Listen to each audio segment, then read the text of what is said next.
Amy, let me tell you about a magical place that is so exactly designed to be enclosed space, year-round fun for the whole family that I bet you already know what I'm going to say before I even say the name. Let's say it together on 3. 1, 2, 3.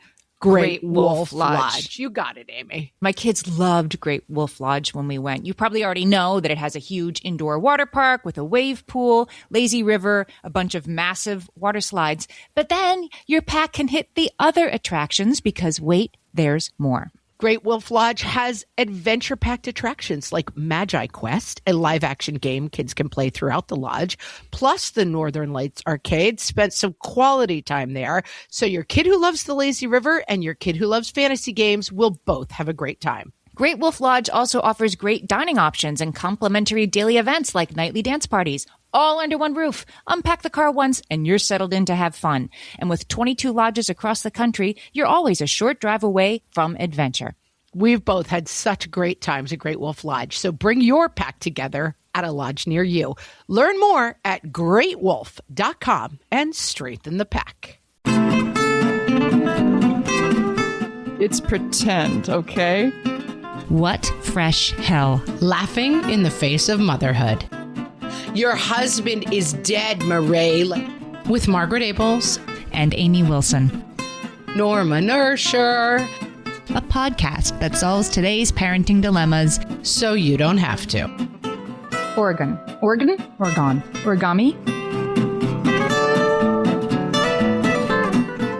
Hello, everyone, and welcome to this episode of What Fresh Hell Laughing in the Face of Motherhood. This is Margaret. And this is Amy. And this week we're talking about imaginative kids. I love this topic. This is a great idea suggested by Chris in Cortland Manor. Can I just say, having an imaginative kid, that I suggested the title Imaginative Kids, if you must. Right.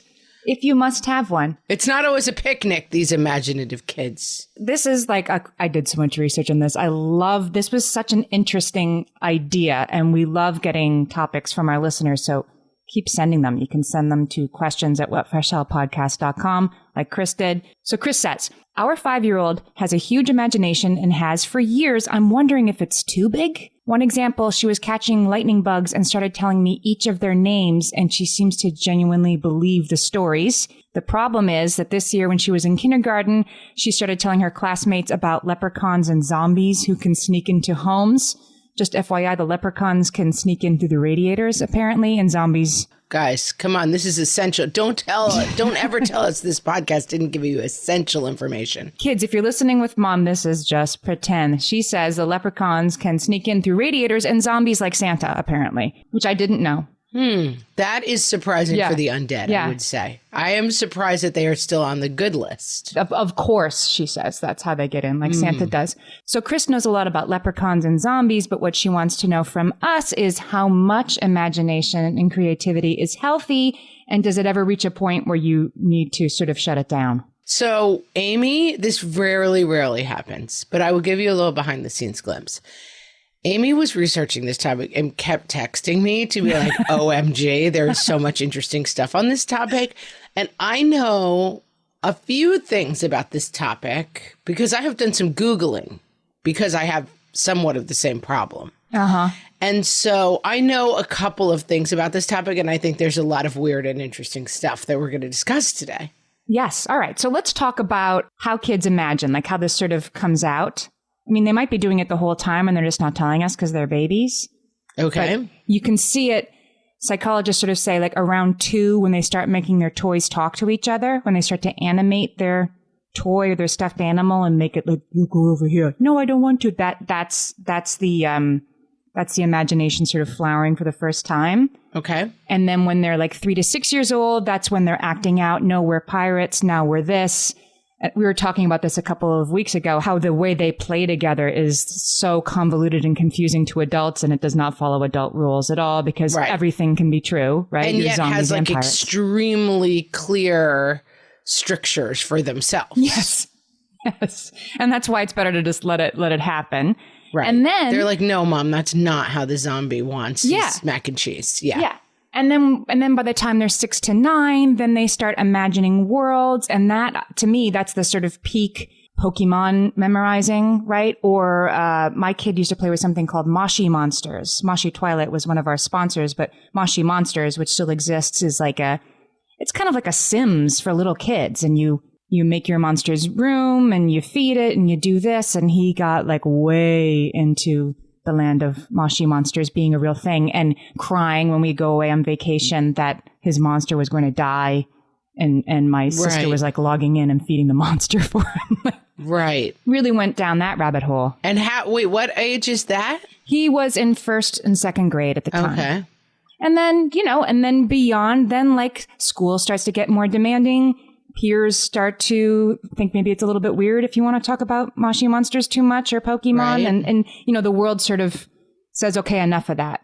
Yes. And most kids sort of, it quiets, and for some kids it doesn't. So we'll talk about that. But that's the sort of like how this tends to roll out. Yes, I'll be interested in that second part of that conversation. Kids for whom it does not quiet. But imagination is like, that kids imagine is a good thing. Psychologists seem to think that it's something all kids do, and that it's a good thing. It's essentially positive. There's a guy named Dr. Paul Harris who wrote a book called The Work of the Imagination. Okay. And his sort of life's work is about how imagination for kids is making sense of the world. It's part of their cognitive structuring, I guess. I mean, not having done any research on this really at all in preparation for this episode, I would say there is a clear developmental role that is played by imagination. I mean, that seems extremely clear from having dealt with children. Did you ever have an imaginary friend when you were little? I did. I really wanted... I feel like I was always like a comically oriented person in that I feel like I had an imaginary friend. Like I thought imaginary friends seemed really cool. Yeah. And so I invented one and I talked a lot about her, but she did not really spring from my imagination. Yeah, you suppose. I was like an observer of the idea of an imaginary friend. And therefore, in order to be on stage, I talked a lot about my imaginary friend. You will probably not be surprised to hear I had 2 imaginary friends.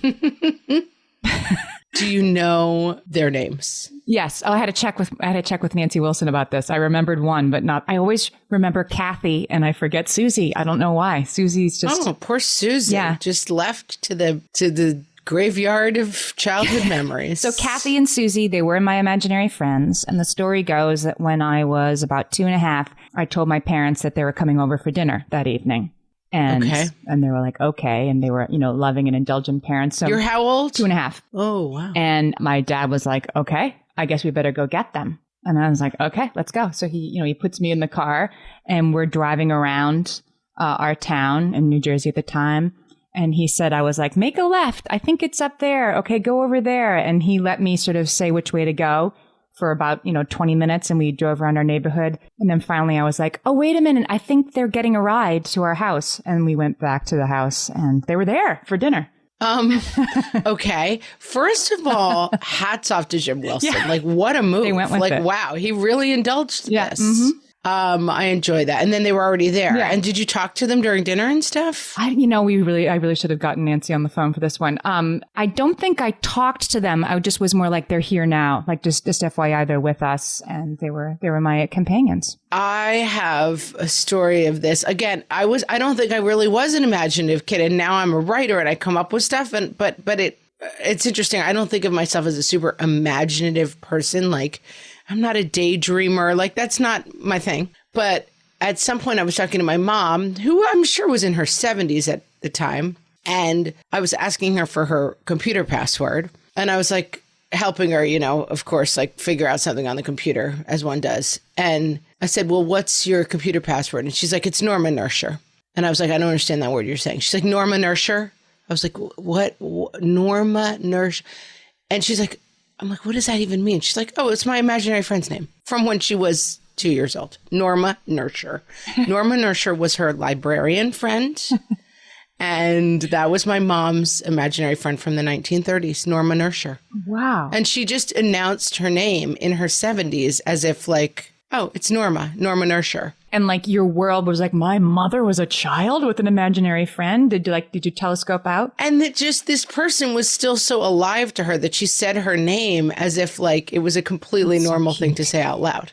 It was stinking adorable. Do your kids read the Charlie and Lola books or watch the television show? Lola has an imaginary friend. It's a British TV show, adorable, very, very We only support American TV shows in this house, Amy.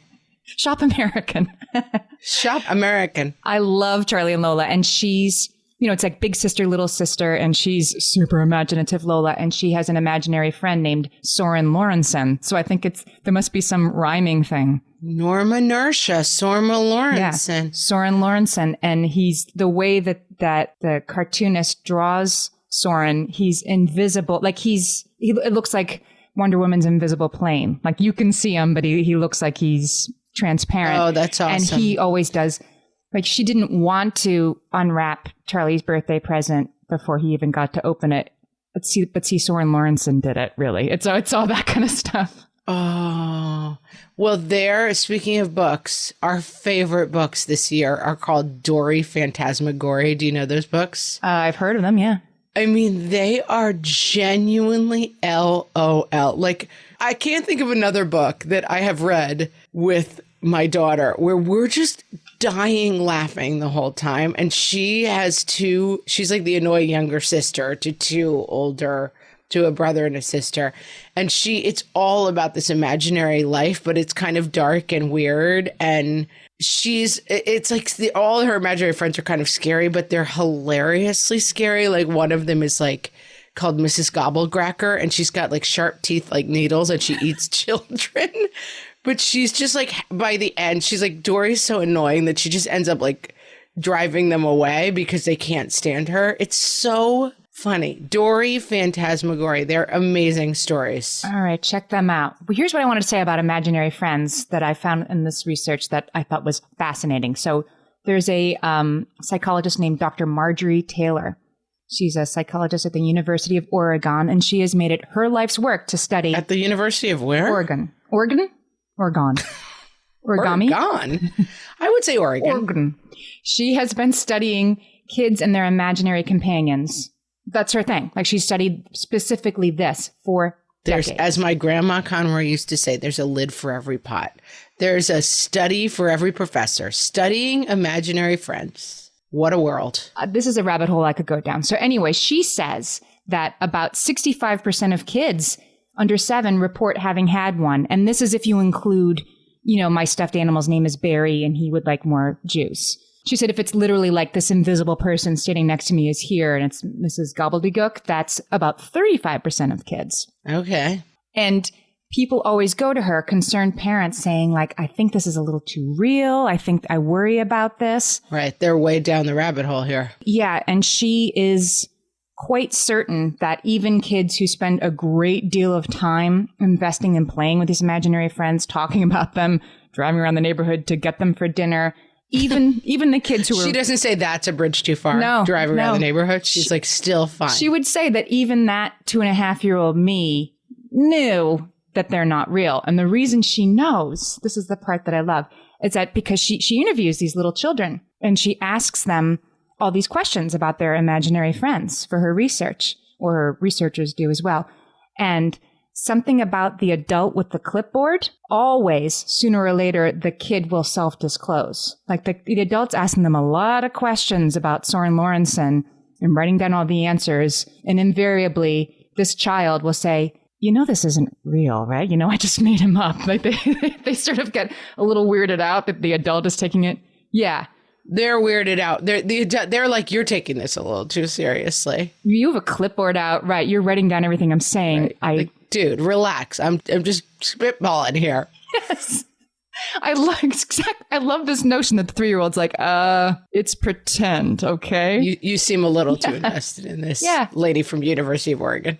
Yeah. And that is, I'm kind of giving the ending away here, I guess, but I looked into, because Chris was asking and I was interested, like, is there a downside to imaginations and over imaginations? And the truth is that psychologists used to think like, okay, that's enough of this. Grow up now. You're a big girl now. And now they say, absolutely not. There's no downside to this because even the kids who are down the rabbit hole of this is my land understand. They understand in some sense that it's not real. That's interesting. I mean, I think there is an understandable reason why we think it's a downside, because it seems kind of isolating. It seems like you're in your own world. Yeah. And we kind of want you to be in the world of the people and the small children that are around you. And sometimes the imagination is shared. Like my little kid is somebody who's very, I mean, she's got the whole playground organized around searching for fairy dust. This is her obsession right now, is finding the magic wishing stone that the fairies have. Did she make that up? The magic wishing? Did she read about that in a book, or is that a Oh, no, phrase she I came think up she's with? made it up. Wow. But there's a tree at their school. They have like a kind of a blacktop playground, but there's one tree, and that's where the fairies live. And she's got like 19 other children invested in how they are going to trap the fairy out of the tree to get the magic wishing stone. And then every day, whenever we talk about problems, she's kind of like, well, yeah, I mean, but when we get the magic wishing stone, we get her brother's very insistent we get a dog. And if you've listened to this podcast, you know how that's going to go for him, not getting a dog. And she's like, it's fine. We're going to get the magic wishing stone, and we can have a dog on the cloud that we ride around on. Is the stone in the tree? The fairy's going to give it to her when she captures the fairy. The fairy's in the tree. Process. The fairy knows where the magic wishing stone is located at some remote location. Or just carries it around all the time. That part's not exactly We don't know. Oddly, having spoken about this to her for at least 46 hours, I'm still not 100% clear on the details. I zone out a bit. And you shouldn't, and she's not concerned, so why should you be, don't nail it down, Mom. It's imagination. I have another slight downside of imagination, and I want to talk about it right after this. For some of us, tax season is one of the only times that we look at our finances fully. And once it's over, well, that was terrible. And it is completely understandable not to want to think about it for another whole year. But using Monarch and being intentional with your finances in an ongoing way helps you see where your money is going and how you can put your refund to best use. We are here to tell you, simplify your finances with Monarch. Monarch is the all-in-one personal finance tool designed to make your life easier. It brings your entire financial life, budgeting, accounts and investments, net worth, and future planning together in one dashboard on your phone or laptop. Feel aware and in control of your finances this tax season and get 50% off your Monarch subscription with code FRESH. As you know, my husband and I are preparing to send, 3 kids off to college, and I cannot tell you how helpful Monarch has been in showing us our full financial picture, helping us to track our spending and reach important savings milestones. Our weekly meeting, Amy, it's now run by Monarch. Love it. Achieve your financial goals for good with Monarch, the all-in-one tool that makes money management simple. Use code FRESH at monarch.com for half off your first year. That's 50% off at monarch.com, code FRESH. At DSW, we ask the important questions, like, what shoes are you going to wear? Whether you're prepping for wedding season, festival season, or just planning the ultimate vacay, the right shoes can make or break an RSVP. So own the moment. You've got big plans, and we've got just the shoes. At the perfect price, of course. Get ready to get ready with Designer Shoe Warehouse. Head to your DSW store or DSW.com today and let us surprise you. Okay, so you have told us that all the doctors at the University of your imaginary state of Oregon do not feel concerned about imagination. No, it's a good thing. But and you're here to say, except when? Well, I think it can be problematic in the early years of elementary school that it gets in the way of learning for some kids I actually know. Mm-hmm. That like they're trying to teach them math and they're like, but my pencil is speaking to me about the magical land where unicorns fly. Yeah. Yeah. There's sort of spaces and places, as you would say. And Right. I guess if your kid kind of can't leave that on the play deck, then there might be a little bit of a play deck. Is that a New York City thing? Playground, you guys would call it. We call it a play deck because it's on the roof of the building. Yeah. No, City. that's only New York City. You're like on the play slab.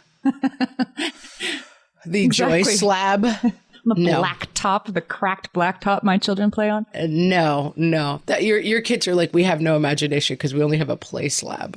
But let's talk about, like, I want to get back to this sort of isolation thing you suggested, because I guess it could be a problem in the classroom. But the imaginative kid from fiction that springs to mind for me is Harriet the Spy. Did you read Harriet the Spy? I mean, my favorite. I love this book so much. Is Harriet the Spy an Oldilocks alert? Back in my day. Well, they made a movie. You know what? Even the movie's an Oldilocks alert. I think it Harriet is. the Spy is an Oldilocks alert. And if you haven't read it, read it. I mean, read it and then your kid should read it. This book, I mean, I love this book so much. Harriet is just a girl who's out of pace with her, I think, fifth grade companions, but it was written in, I think, the 70s, so fifth grade feels a little younger then. She's 11 or 12, and the book starts with her in the backyard of her brownstone. She lives in New York City with her friend Scout, I think his name is, and they're playing Town. And she's like, this is Town. This is how you play. And he's sort of like, what are you talking about? She's like, this stick is the barber. And, you know, he has a drinking problem. And over here this is the church, but nobody goes there. And this is this. And she's explaining to her friend how all these like dirt and sticks and rocks is Town. And let's play Town as I do every day. And her friend is sort of like, I don't really get this. And it's sort of a metaphor for what the whole book is going to be about, that her friends are growing up and she doesn't want to grow up. She wants to stay in this, you know, hyper creative place that she's in. And I do think that can happen as kids get older. Most kids stop doing this and some kids don't. Should we talk about the kids who kind of keep going with the super creative stuff? So Joshua Krish wrote an article for Fatherly about why some kids are really, really imaginative. I'll put it up on our show page at whatfreshhellpodcast.com. And you can also swipe or tap in whatever you're using to listen. And we'll put up all the links to what we're talking about.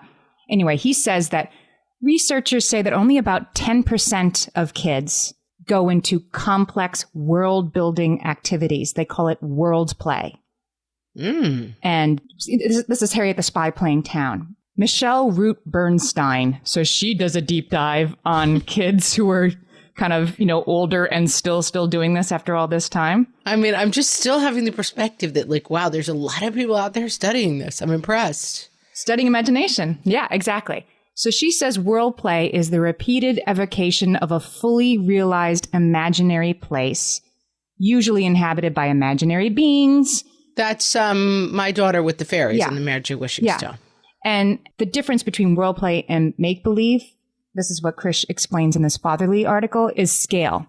Like make-believe would be like if you just played Town for a day, and worldplay is when this is what you want to play every day. That's the fairy tree. Yeah, the fairy tree. And kids, as they get a little older, the kids who are really into world play will start with maps and languages and, you know, sort of backstories for the characters.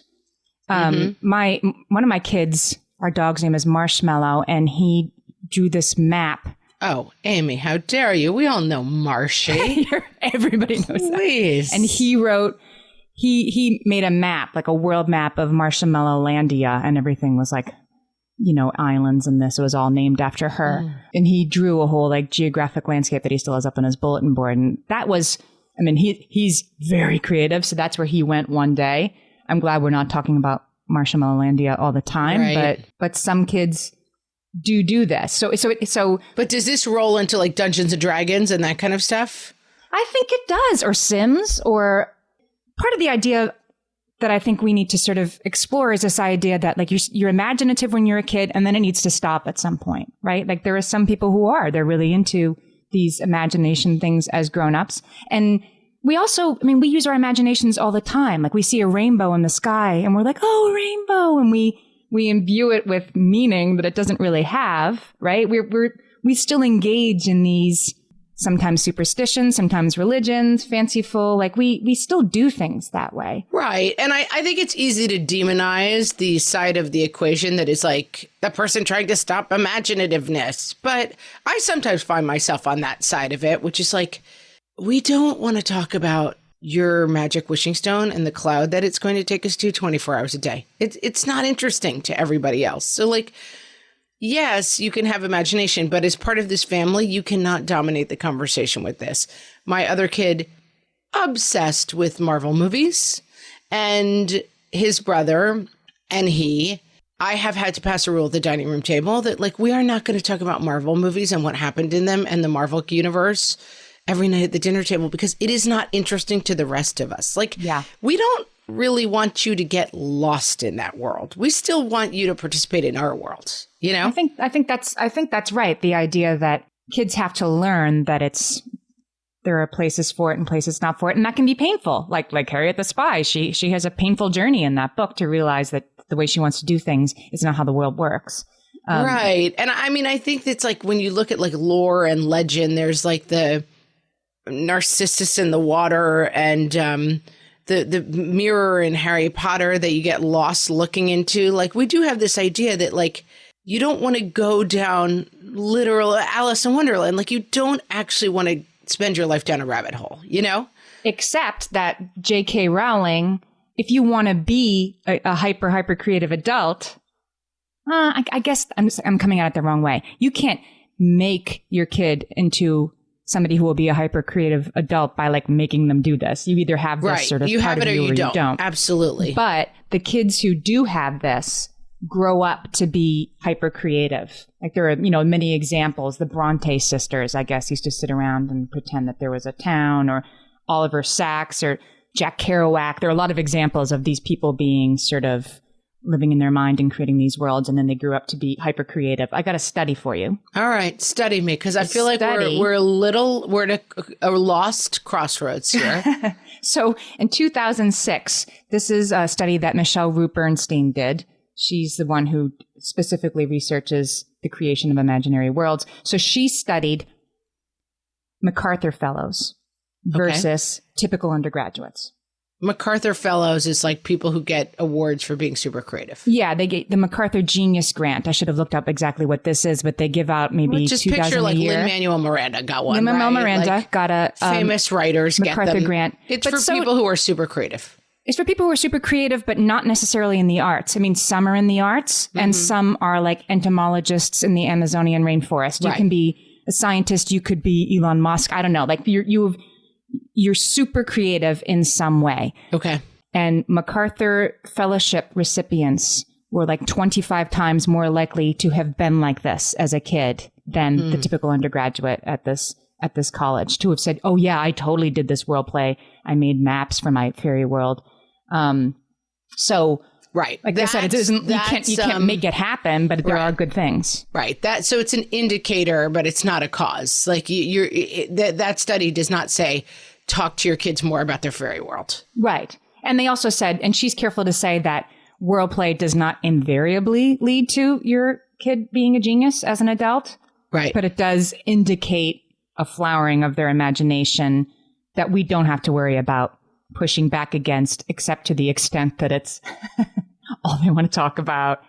I think in that discomfort of like your friends, like, why are you talking only about the magic wishing stone? Like that was 5th grade. Now we're talking about who likes who. And well, that is something that I argue vociferously for, which is letting your kid be a little bit nerdier and letting your kid not have a million friends in middle school is fine. Because I think some of this, and I fight this instinct a little bit myself sometimes, which is like, when my kids are hurt and they're like, people call me weird and like, I don't like it. And like someone called me a weirdo because I was talking about whatever my imaginary obsession was at the playground instead of the cool stuff that other kids were talking about.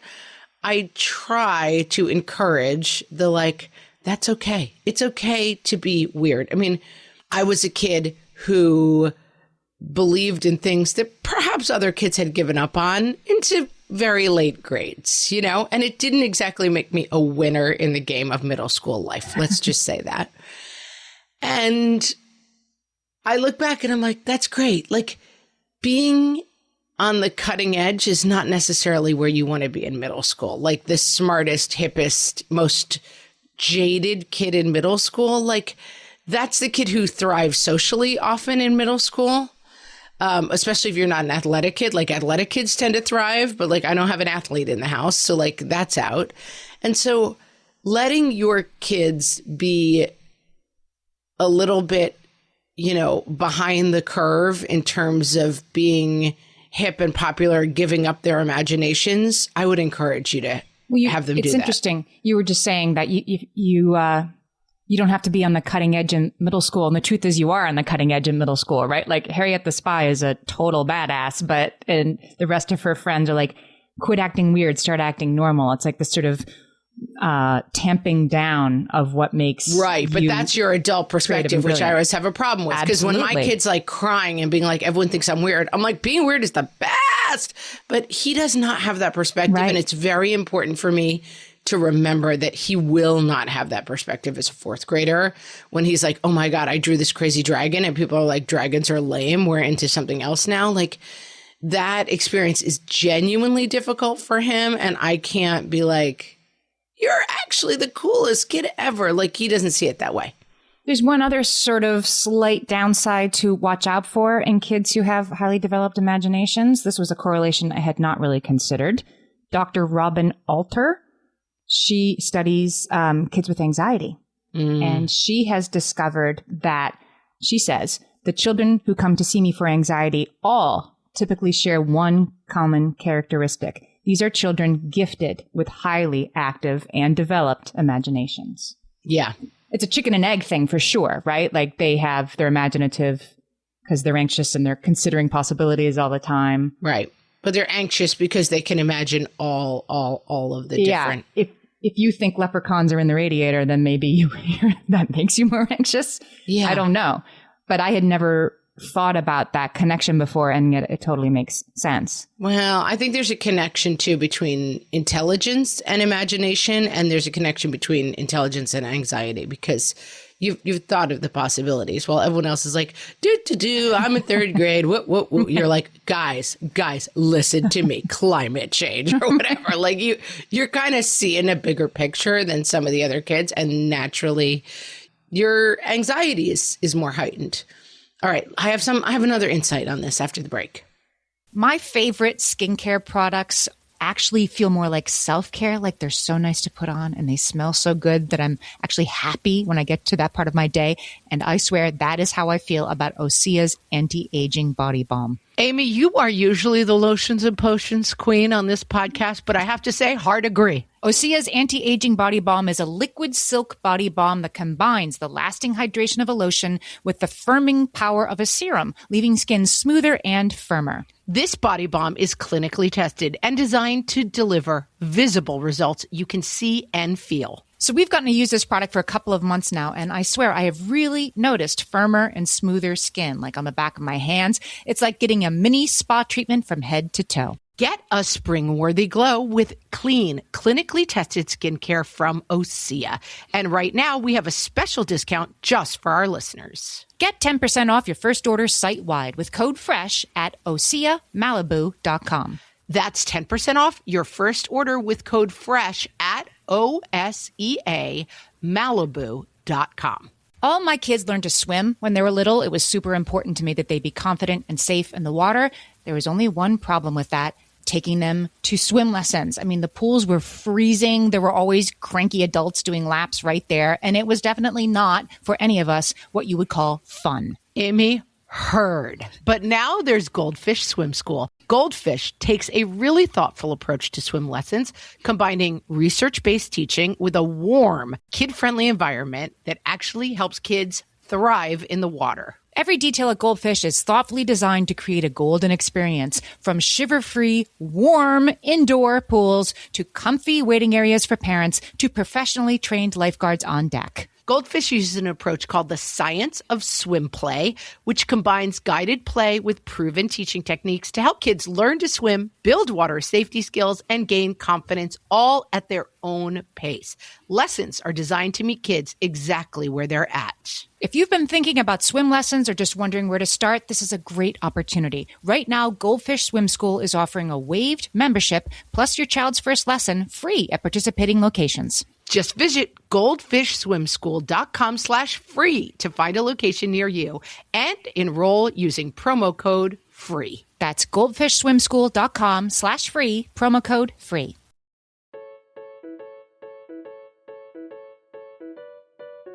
Okay, so we have with us today Nancy Wilson. my mom. We're going to get to the bottom of my imaginary friends and what they were all about. Mom, tell me what you remember about Kathy and Susie.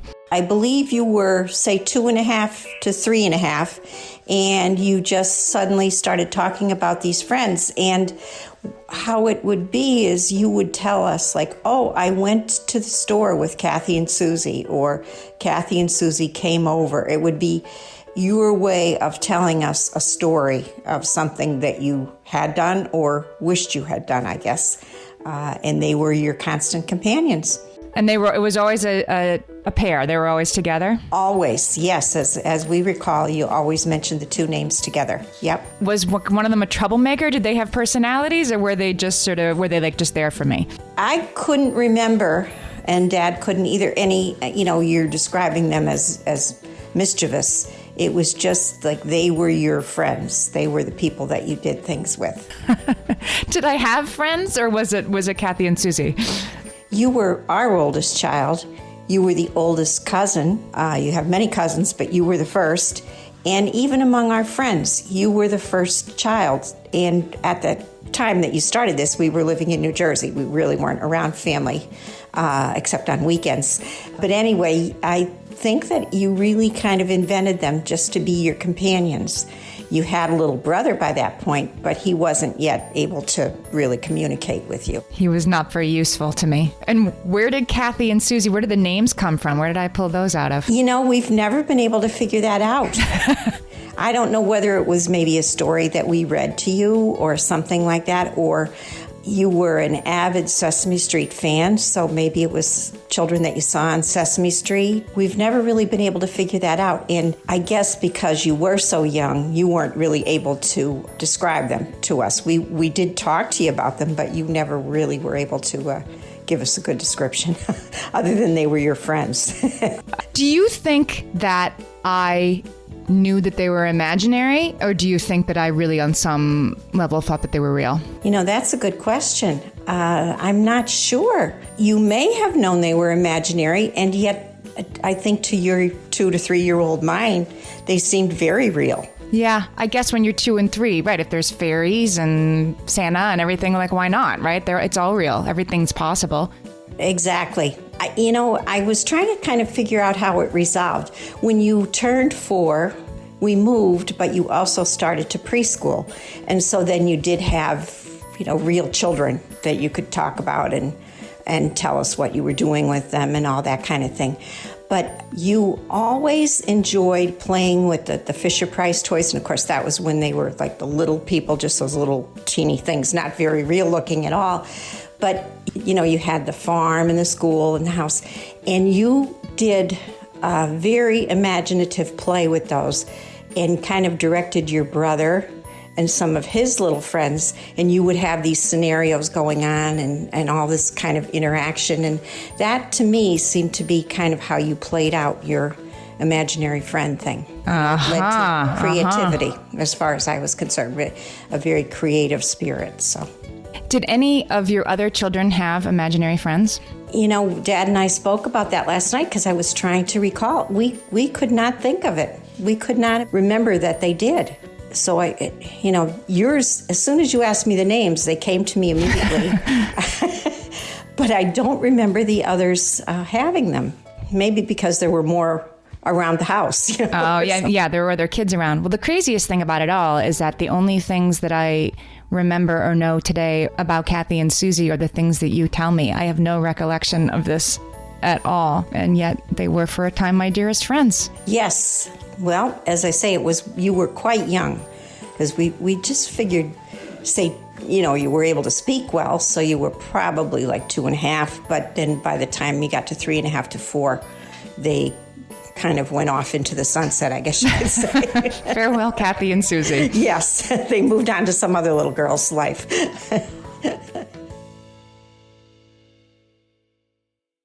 Something I think a lot about in this, which I think is a very helpful perspective, is I was reading a book about kids with like severe autism. And the idea is like maybe a kid with severe autism sits and like spins something all day. Mm-hmm. Like that's all they want to do, And the orientation was always like, we have to stop getting him to spin the thing so that he will come join our world, this exciting world that we have. And so therefore, like, take away all the spinning things. And of course, all that resulted in was like an extremely anxious, agitated child. And the metaphor that the person used is like, what if you're sitting in the park reading like Catcher in the Rye, J.D. Salinger, and somebody walks up to you and slaps that book out of your hand and it's like, J.D. Salinger's lame. We're going to go to the movies. And it's like, because you want that person to go to the movies with you. It's like, of course, that's not going to result in a successful interaction. And so that your orientation needs to be accessing that person so that the thing you want to do is sit down next to them for as long as it takes, days at a time, and read Franny and Zoe, another J.D. Salinger book. And that eventually, like, maybe that person looks at you and is like, hey, we're doing the same thing. Maybe there's a connection to be made here. And that eventually the metaphor works to, like, you can then leave and be like, hey, let's go see there's a movie that reminds me of these books. Let's go see it together. That, like, that is the path to accessing people. And I think there is something, although it's about, very unreachable people, I think of that metaphor constantly in my own life. Right. Like, and I think if it was my imaginative child who, like, honestly, if I never talked about the wishing stone again, it would be too soon. Like, I don't really want to do it. And she's a fairly easy to access child, so I don't really need it with her. But my kid, who is Marvel obsessed, is a little bit harder to access. And so to sit down with him and have a 45-minute conversation is very, very easy if I'm willing to talk about Marvel. And so, but I'm building from there. It's like, can we crawl out of that and talk about, bigger things or other things happening in his day? Yes, we can. So to start with Marvel, to join him in his imagination, like, that's why that story about your dad is so sweet. Like, it's such a bond for him to be like, come on, Amy and I driving around the neighborhood looking for our imaginary friend. Like, it's adorable. It's kind of no different from how we understand now we're supposed to help people with Alzheimer's, right? Which isn't to say constantly, no, Uncle Joe isn't here. It's your husband is dead, Marie. Like, oddly, that doesn't work great. You meet them where they are and you say, oh, okay, I think he'll be back in a little while. That kind of thing.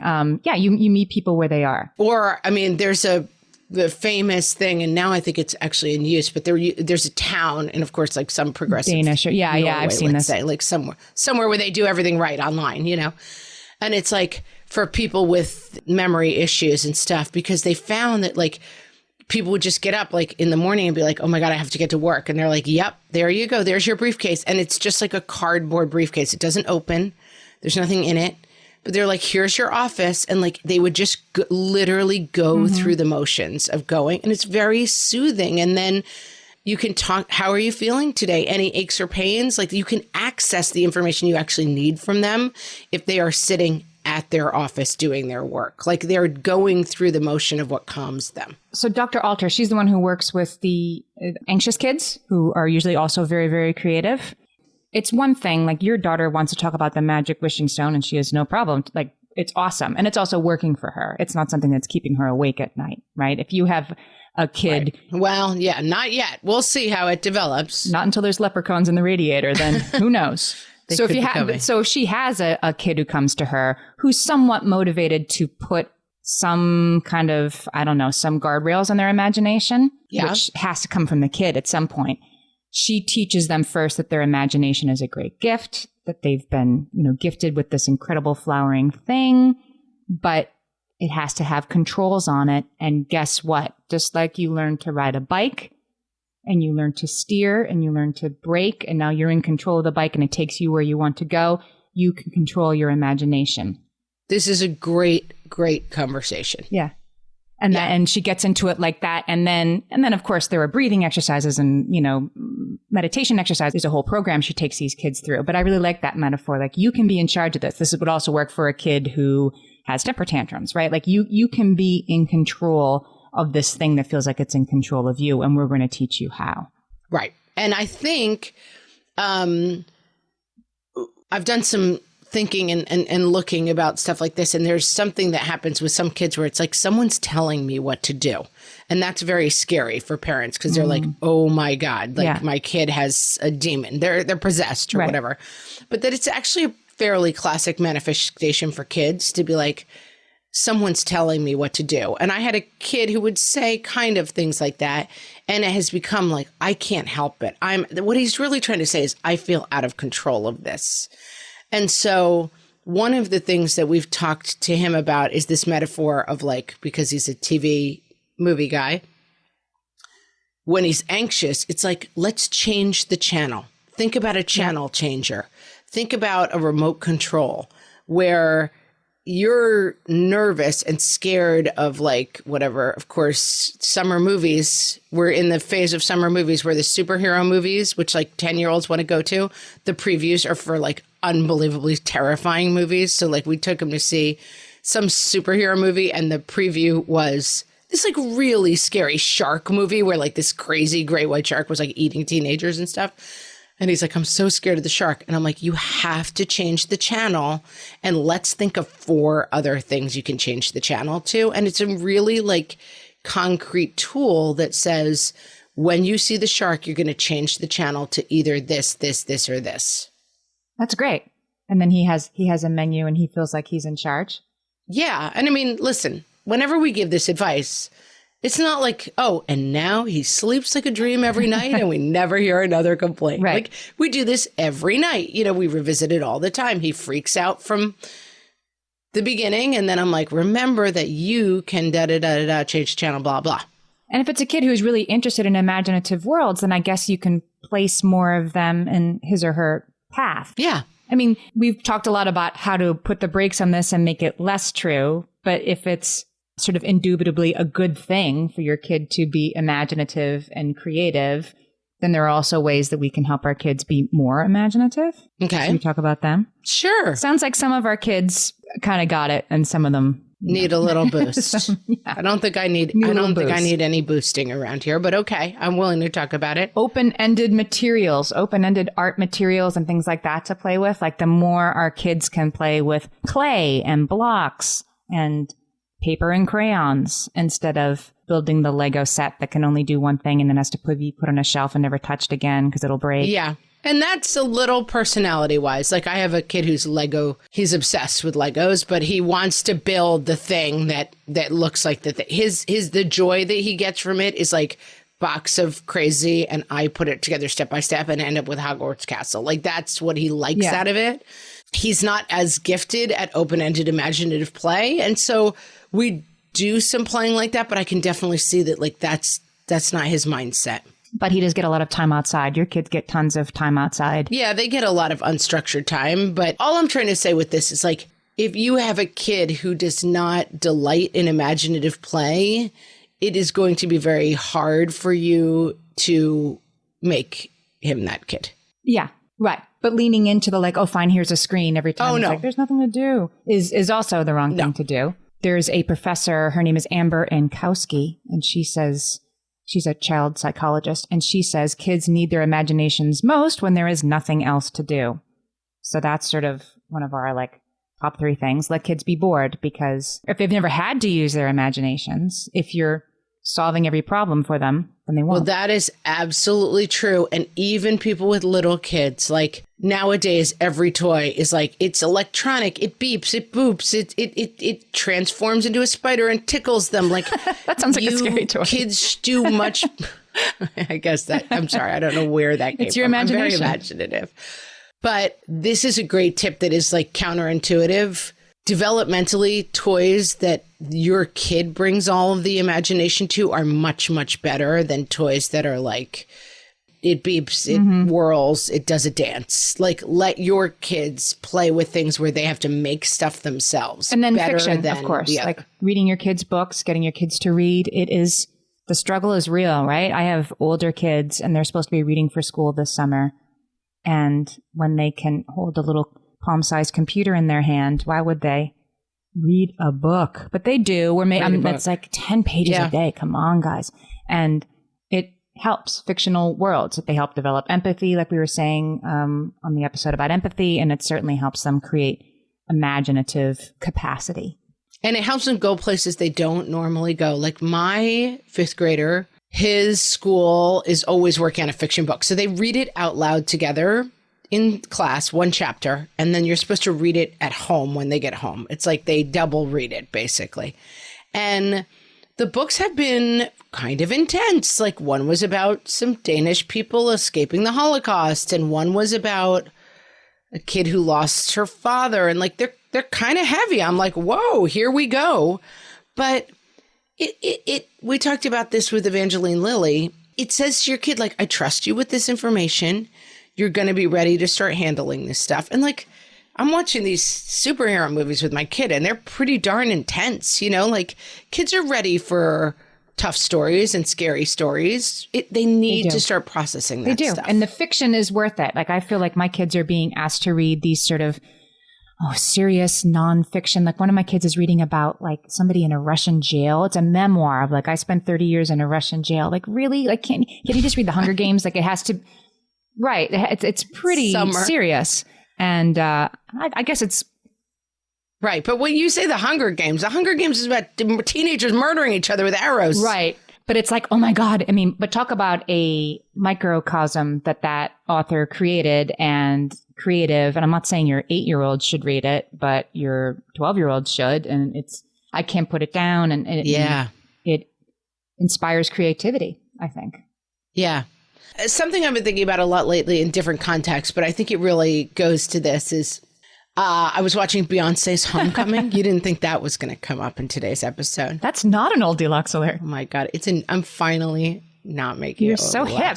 I was watching Beyonce at Coachella, guys, because I'm hip. And then we were watching Project Runway for some reason. And what I took away from it is like, I feel like historically, Homecoming with African-American people, Project Runway primarily with gay people, the idea that like for decades, these people were kind of dismissed and like marginalized, and watching the amazing art that comes from people when you're like, okay, go.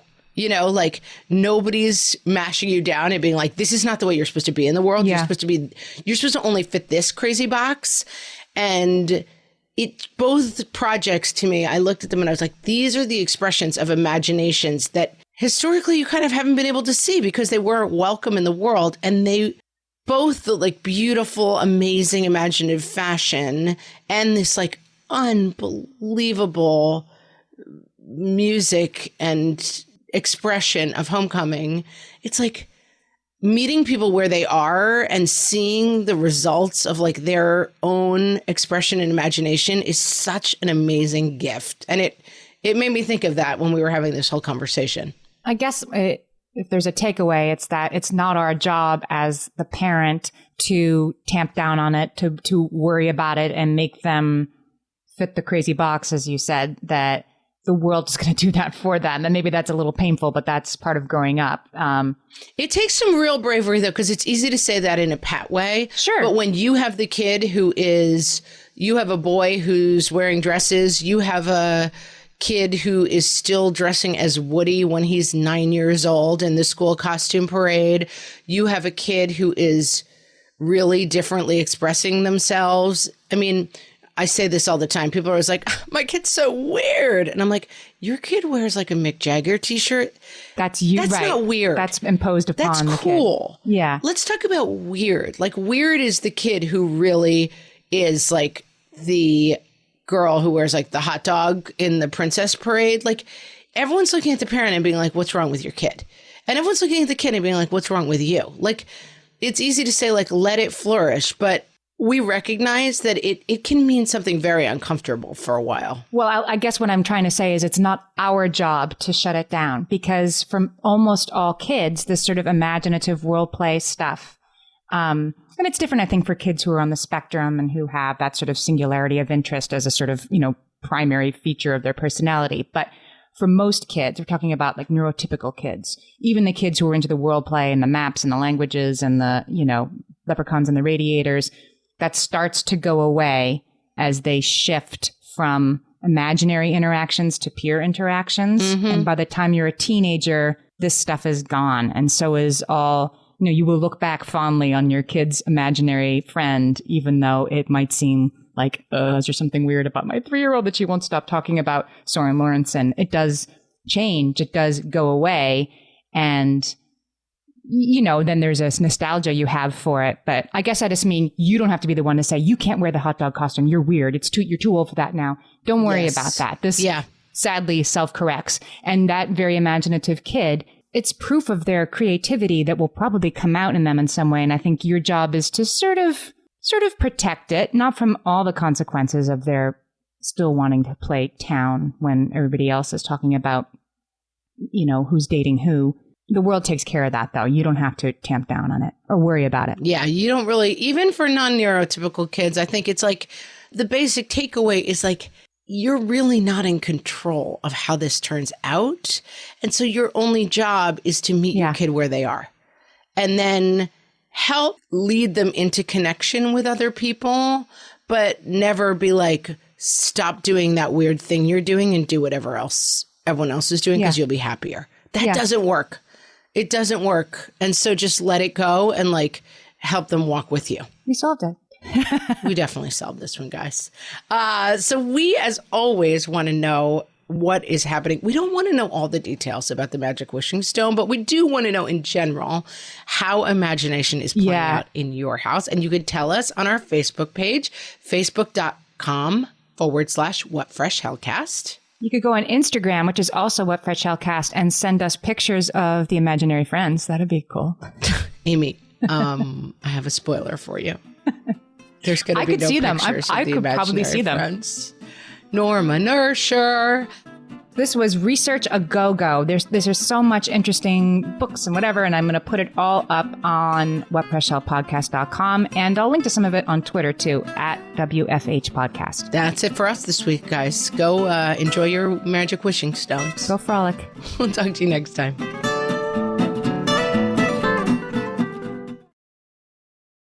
This is a Monday.com ad.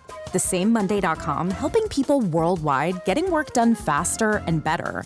The same Monday.com designed for every team and every industry. The same Monday.com with built-in AI, scaling your work from day one. The same Monday.com that your team will actually love using. The same Monday.com with an easy and intuitive setup. Go to Monday.com and try it for free. Yes, the same Monday.com.